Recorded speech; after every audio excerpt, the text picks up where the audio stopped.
नमस्कार दोस्तों, सोचिए आपके घर में अगर अचानक इमरजेंसी आ जाए और आपको 50,000 की जरूरत पड़ जाए और आप टेंशन में हो कि पैसे कहाँ से आएंगे। लेकिन तभी आपकी मम्मी या दादी किचन की किसी पुरानी बर्नी या हिडन कॉर्नर से पैसे निकाल कर दे देती है।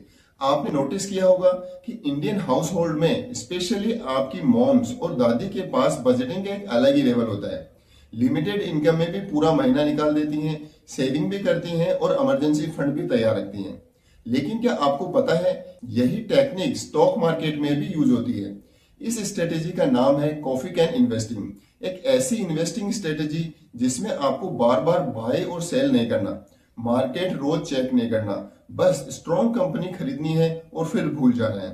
आज की वीडियो में हम समझेंगे कि कॉफी कैन इन्वेस्टिंग क्या है, ये स्ट्रेटेजी कैसे काम करती है, कौन से स्टॉक चूज करने हैं और ये कितना रिटर्न दे सकते हैं, स्पेशली पोर्टफोलियो को कैसे बनाना है। तो बनी रहिए क्योंकि ये वीडियो आपकी इन्वेस्टिंग सोच को पूरी तरह बदल सकती है। नमस्कार दोस्तों, मैं हूं अश्विनी और आप देख रहे हैं हमारा चैनल एबीएन के फाइनेंस, जहां हम इन्वेस्टमेंट और फाइनेंस को सिंपल और प्रैक्टिकल तरीके से समझते हैं। और आज हम बात करने वाले हैं कॉफी कैन इन्वेस्टिंग की, एक ऐसी स्ट्रेटेजी जो लॉन्ग टर्म में आपके फाइनेंशियल लाइफ को कंप्लीटली बदल सकती है। तो चैनल को सब्सक्राइब जरूर करें। तो चलिए वीडियो स्टार्ट करते हैं। कॉफी कैन इन्वेस्टिंग की शुरुआत एक इंटरेस्टिंग कहानी से हुई। एक एडवाइजरी कंपनी थी जो अपने क्लाइंट को अच्छे स्टॉक्स रिकमेंड करती थी। एक इन्वेस्टर उस कंपनी की एडवाइस फॉलो करता था।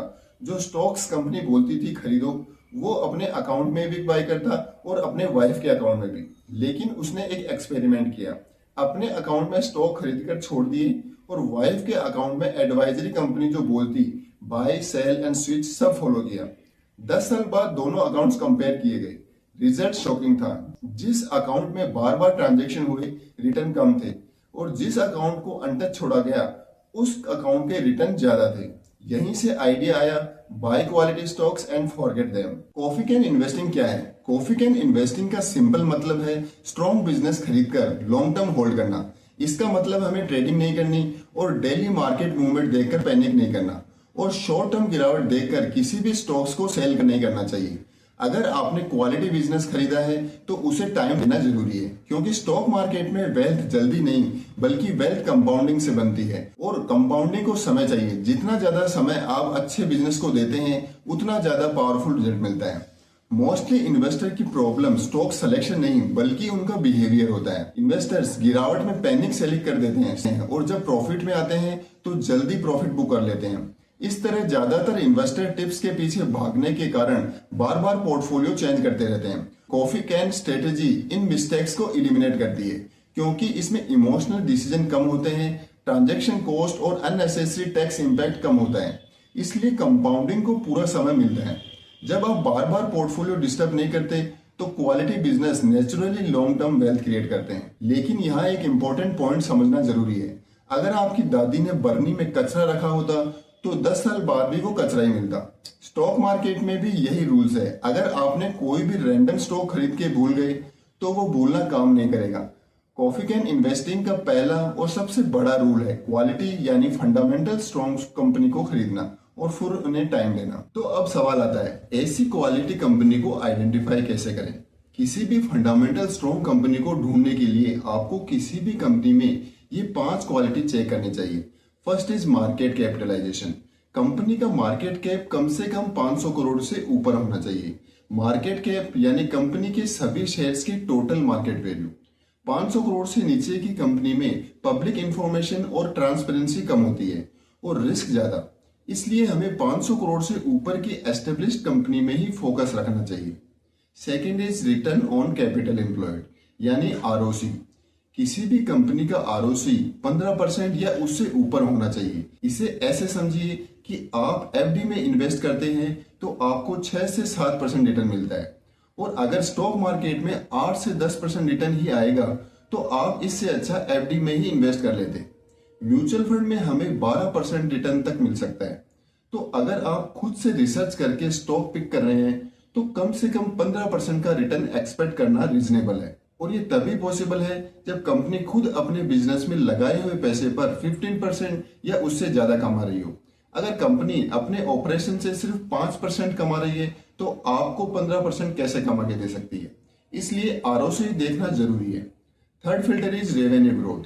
कंपनी की रेवेन्यू ग्रोथ हर साल कम से कम 10% ग्रो होनी चाहिए। इंडिया एक ग्रोइंग इकोनॉमी है, यहाँ लोगों की इनकम बढ़ रही है, इसलिए कंजप्शन भी बढ़ रहा है। ऐसे में अगर कोई कंपनी हर साल 10% भी नहीं बढ़ पा रही तो उसमें कुछ प्रॉब्लम है। हाँ, कोविड जैसे साल में थोड़ी रिलीफ दी जा सकती है, लेकिन नॉर्मल ईयर में ये ग्रोथ दिखनी चाहिए। Fourth is debt to equity ratio. ये रेशियो 1 से नीचे या कम से कम बहुत लिमिटेड होना चाहिए। जो कंपनी बहुत ज्यादा लोन लेकर बिजनेस चलाती है वो रिस्की होती है। नॉर्मल टाइम में सब ठीक लगता है, लेकिन जब कोविड जैसी सिचुएशन आती है तो बिजनेस बंद हो जाते हैं, लेकिन इंटरेस्ट चुकाना पड़ता है और कंपनी बंद हो जाती है। इसलिए हमें ऐसी कंपनी में इन्वेस्ट नहीं करना चाहिए। कम से कम डेट वाली कंपनी स्टेबल कंपनी मानी जाती है। Fifth and important filter is industry leadership. Company अपनी इंडस्ट्री में नंबर 1 या नंबर 2 प्लेयर होनी चाहिए। इंडस्ट्री बड़ी हो या छोटी ये ज्यादा मैटर नहीं करता। जैसे पिडिलाइट एक स्मॉलर सेक्टर में है और इंडिया की सबसे बड़ी कंपनी नहीं बन सकती, लेकिन अपनी इंडस्ट्री में वो क्लियरली डोमिनेट करती है। कोई भी उससे कम्पीट नहीं कर सकता और यही हमें चाहिए। जैसे नेचर का रूल है सर्वाइवल ऑफ द फिटेस्ट। किसी भी तालाब में बड़ी मछली छोटी मछली को खाती है, तो आपको उसी बड़ी मछली में इन्वेस्ट करना है, तालाब चाहे छोटा हो या बड़ा। अब सवाल है, इतनी सारी कंपनी में से उन फिल्टर के हिसाब से स्टॉक कैसे ढूंढें? इसके लिए आप टिकर टैप और स्किनर.इन जैसे फ्री प्लेटफॉर्म यूज कर सकते हैं। इन प्लेटफॉर्म पर आपको स्किनर का ऑप्शन मिलता है, वहां आप इनमें फिल्टर डाल सकते हैं, जैसे कि market cap more than 500 crore, ROC more than 15%, revenue growth more than 10% और debt to equity ratio less than 1। जैसे ही आप ये क्वेरी रन करते हैं, हजारों कंपनी में से एक शॉर्टलिस्ट निकल के आती है। अगर आप सीखना चाहते हैं कि स्किनर.इन पर कैसे स्ट्रॉन्ग कंपनी सर्च कर सकते हैं, तो आगे की वीडियो में हम आपके लिए स्किनर.इन पर एक फुल डिटेल वीडियो बनाने वाले हैं। सो प्लीज हमारे चैनल को सब्सक्राइब करें, जिससे कि आप हमारी वीडियो मिस ना करें। अब नेक्स्ट है डाइवर्सिफिकेशन का इंपॉर्टेंस। अब एक और इम्पोर्टेंट बात, कॉफी कैन इन्वेस्टिंग में आपको डाइवर्सिफाई पोर्टफोलियो बनाना है।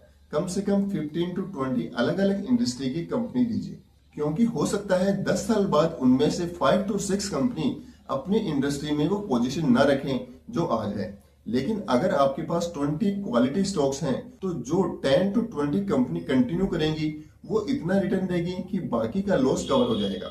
यही है रिस्क मिनिमाइज करने का स्मार्ट वे। और अब सबसे बड़ी गलती जो लोग करते हैं, कॉफी कैन इन्वेस्टिंग में सबसे बड़ी गलती होती है पैशंस ना रखना। अगर कोई भी बैड न्यूज आई, जैसे खराब बजट, क्वार्टरली रिजल्ट थोड़े कम हो, तो लोग घबरा के स्टॉक बेच देते हैं। लेकिन सोचिए, कोलगेट और पिडिलाइट जैसी कंपनी कई सालों से अपनी इंडस्ट्री में लीडर है। एक खराब क्वार्टर में वो बंद नहीं होगी। न्यूज चैनल्स और सोशल मीडिया पर बहुत से लोग आपको डराते हैं ताकि आप उनका कोर्स खरीदें, उनकी टिप्स फॉलो करें। लेकिन जो कंपनी सालों से अपनी इंडस्ट्री में लीडर है, उसके फंडामेंटल एक या 2 बुरी न्यूज से खराब नहीं होते। सबसे बड़ा स्टेप्स है खरीदो और होल्डिंग को टाइम दो। अब रिजल्ट की बात करते हैं। अगर आपने अच्छी क्वालिटी कंपनी जिसका आरओसी 15% से ज्यादा, रेवेन्यू ग्रोथ 10% से ज्यादा, लो डेट और इंडस्ट्री लीडर में इन्वेस्ट करके 10 से 15 साल के लिए भूल गए, तो हिस्टोरिकली ऐसे पोर्टफोलियो ने 18 से 25% CAGR तक का रिटर्न दिया है। 1 लाख 15% CAGR से 10 साल में 4 लाख से ज्यादा बनता है और 5 लाख 20 साल के लिए करोड़ों तक पहुंच सकते हैं। यही है कंपाउंडिंग की ताकत, और कॉफी कैन इन्वेस्टिंग उसी कंपाउंडिंग को लगातार चलने देती है। कॉफी कैन इन्वेस्टिंग उन इन्वेस्टर के लिए बेस्ट स्ट्रेटेजी है जो डेली मार्केट ट्रैक नहीं करना चाहते, इमोशनल इन्वेस्टिंग अवॉइड करना चाहते हैं और लॉन्ग टर्म वेल्थ बिल्ड करना चाहते हैं। तो उनका सिंपल फॉर्मूला है buy great business, hold long term and ignore noise. जिस डिसिप्लिन से हमारी मम्मी और दादी लिमिटेड रिसोर्स में बजटिंग करती हैं, वही डिसिप्लिन अगर इन्वेस्टिंग में अप्लाई कर दिया जाए तो लॉन्ग टर्म रिजल्ट सरप्राइजिंग हो सकते हैं। आगे भी हम आपके लिए ऐसी अलग अलग वेल्थ बिल्डिंग स्ट्रेटेजी को आसान भाषा में लेकर आते रहेंगे, ताकि आप स्टॉक मार्केट और पर्सनल फाइनेंस को सही तरीके से समझ सकें और अपनी वेल्थ को स्मार्ट तरीके से ग्रो कर सकें। इस वीडियो को अपने उन दोस्तों के साथ जरूर शेयर करें जो शेयर मार्केट में इन्वेस्ट करना चाहते हैं। स्टॉक मार्केट को सही से सीखने के लिए हमारे चैनल ABN के फाइनेंस को सब्सक्राइब जरूर करें। Thanks for watching.